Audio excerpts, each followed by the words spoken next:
Hello and welcome. This is Kevin, also known as AWOL, and I am freshly done with making this one. This is the pattern that was inspired by a dress, and I had already made up a kumi a little while back, and that I wasn't really sure what to do with it. It was some leftover strings from one of the rainbow bracelets, and I kind of got inspired by that bracelet that we made. So, um, yeah, we're gonna give this a try. So it's a rainbow. I start with red. If you've been around the channel, you know this is not anything new. But so my idea was, what if we started out with something really super simple like this, right? Where it's just a chevron. And let's grab another color here. Orange. This is nice.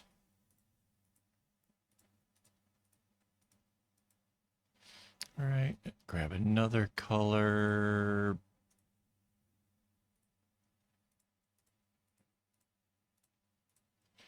All right, so we're just going to go through the rainbow here. Just start it with, like I said, real simple, just a chevron.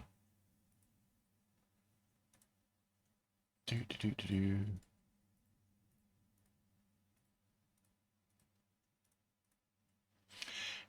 But we are going to mix this up. And to be honest, I kind of almost, well, yeah, I really don't know where this is going to go. Okay, so that's going to be our blue. And now we just need some kind of purple.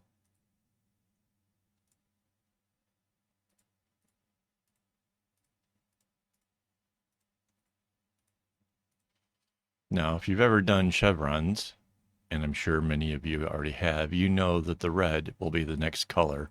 It'll come through like this.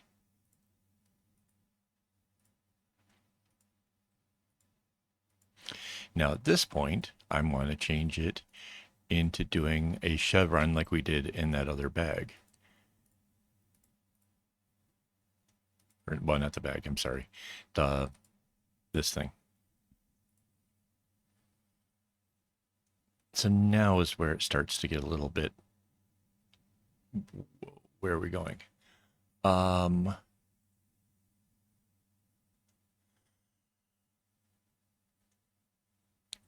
Okay, so the next color coming down that comes out right here is the orange.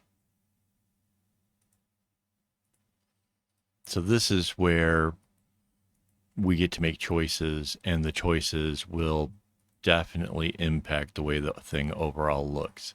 And this color here is the yellow. Oops.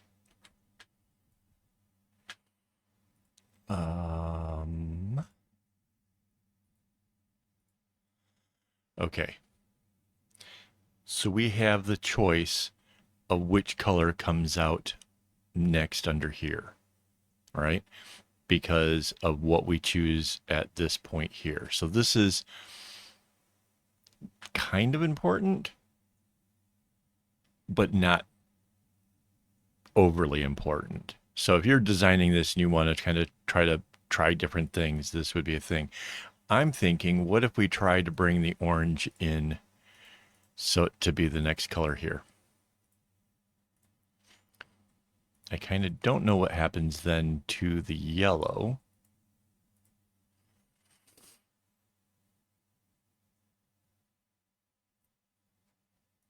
We know for sure that it's a yellow there.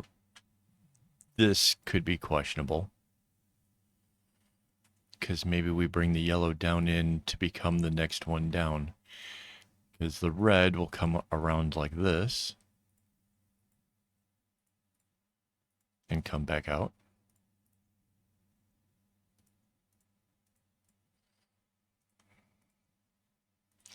And if you hadn't figured this out, like I've only like in my mind saw a small portion of the way into this whole thing.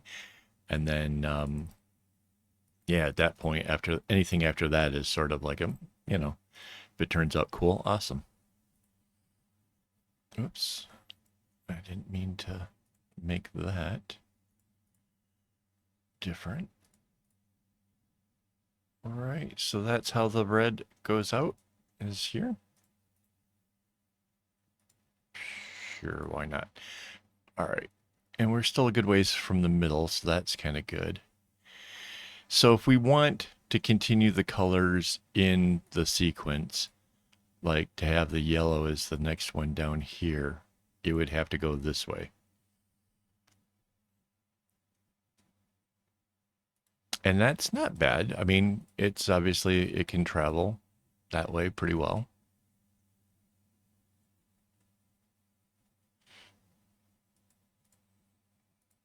I'm not sure if we can get the green to come down with it like that, but we can try.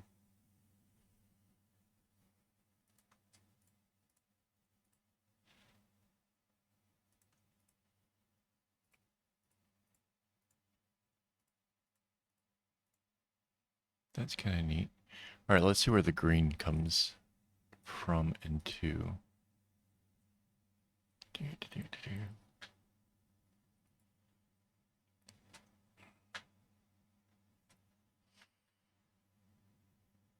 If we want the green to be next,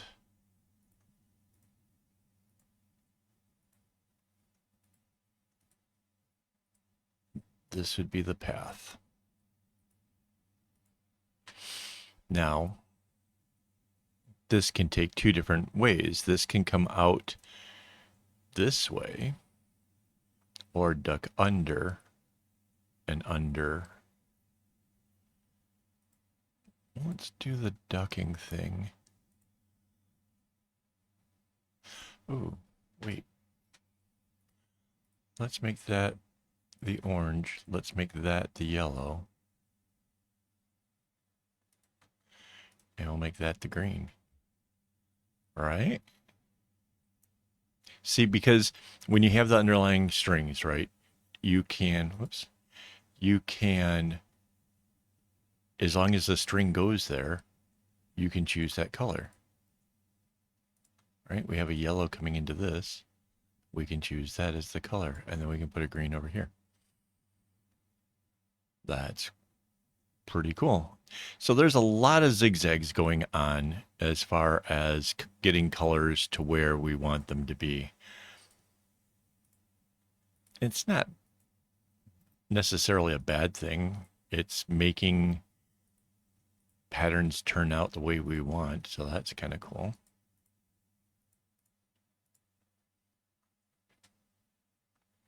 So now we're getting kind of closer to the center.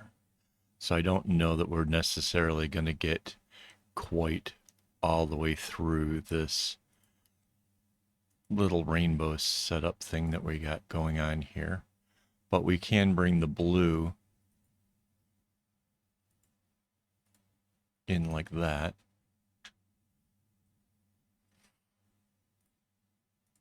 And then maybe the purple comes out this way. All right, and then the blue comes down.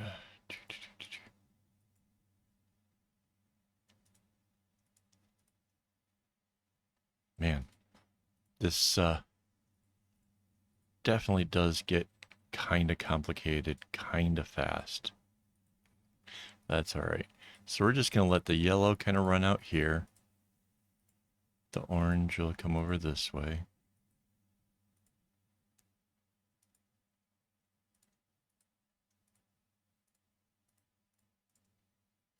And then the green can come out. And then at this point with the blue, I think we're going to start changing it to something else. Now, one of the possibilities I had considered was the larger arrowhead. If we did that,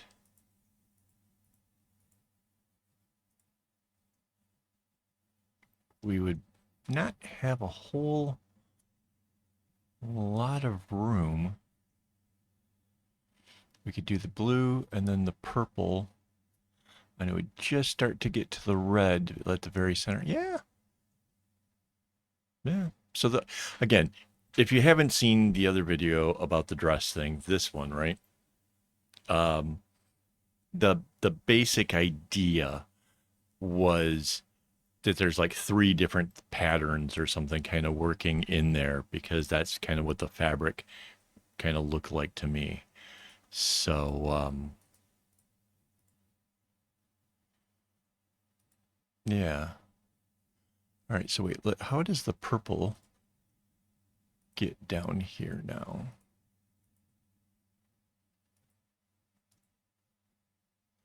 Oh yeah.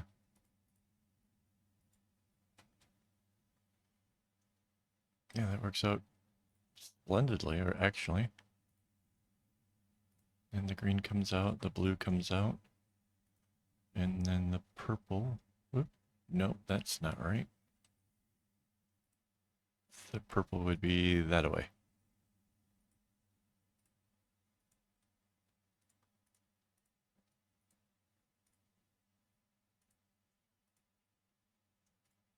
So, yeah, is this complicated? Very.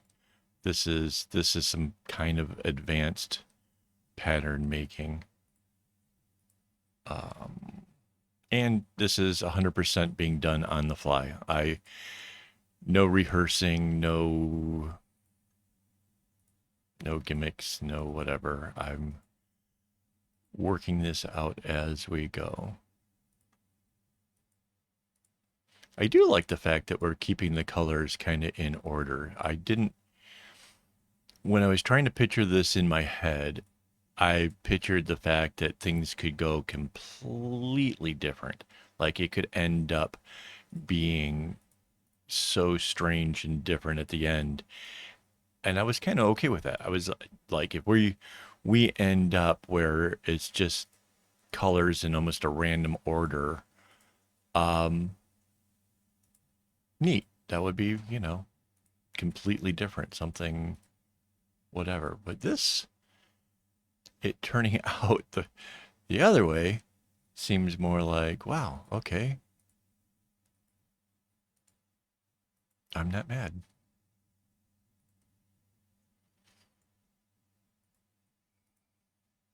So we didn't quite fill in all of the stuff.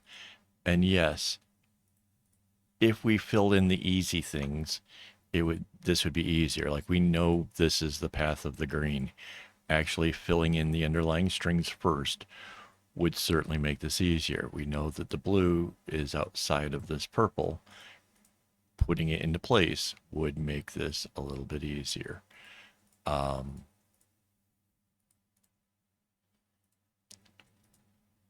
it's not because I'm lazy. It's just I'm kind of seeing paths and trying to work ahead and trying to figure out where I'm at.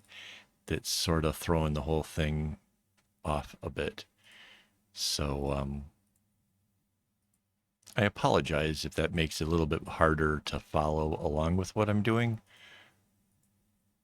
I've just done this for a while, and so some of this kind of comes a little bit easy to me, but I'll try to slow down, try to show you what I'm doing. So now I'm kind of trying to see where these other colors go.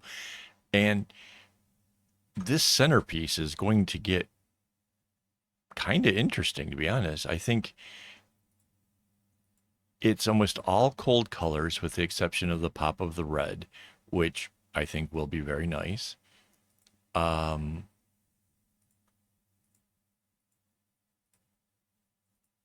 let's see.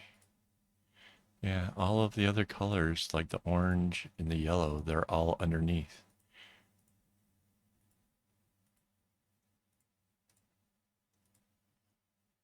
And you can see I'm just kind of following the path. If it could only go underneath this one here, it could go underneath. It's the paths are kind of pretty clear cut.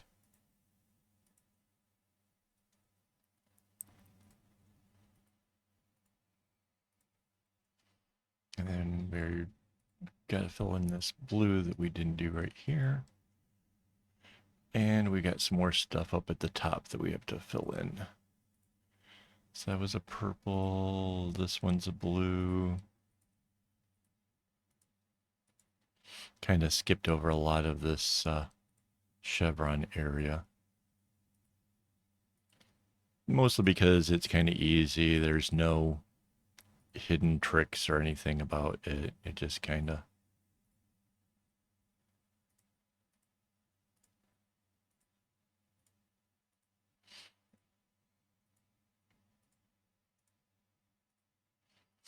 So yeah, this is going to be a really pretty bracelet. And this is just 12 strings, 6 strings on either side of the loop. So basically, I will double up my floss when for making this. That way I have 12 strands, and 12 strands works out really great for doing a kumi loop. So if you haven't noticed, a lot of my bracelets, well, pretty much every bracelet that I can in the last several years has had a kumi, which is a kumi is a Japanese braid. It requires a disc. You can kind of make your own out of cardboard and stuff, but those are kind of hard to work with. If you actually get the foamy discs that they sell, makes it a whole lot easier. Seriously. There is almost no difficulty in making a kumi. They are just repetitive. You just, one string goes up and one string goes down, and then you rotate it. And then one string goes up, one string goes down, and you rotate it. And that's it for the whole process. So, yeah, if you haven't tried it, you maybe want to try those. They're a lot of fun. All right, we got the whole top half done. I'm going to copy and paste this, use my flip tool, come down here to the grid line and hit it, and then I can anchor that layer. And there is our bracelet. So yeah, we start off on a kind of a bright note, and then it just kind of goes into the colder colors for the center. I think this one is going to be really, really fun and fast and different. So there we have it. All right, guys, thanks for hanging out with me. Thank you to my Patreon supporters and my YouTube members for making this possible. I obviously need lots of string for making these things, and their contributions help to actually make that all possible. So thank you guys very, very much. And I'll be back tomorrow with this bracelet, and we can see how difficult it was to make. So, yeah, something to look forward to, guys. All right. Don't get your strings in a bunch.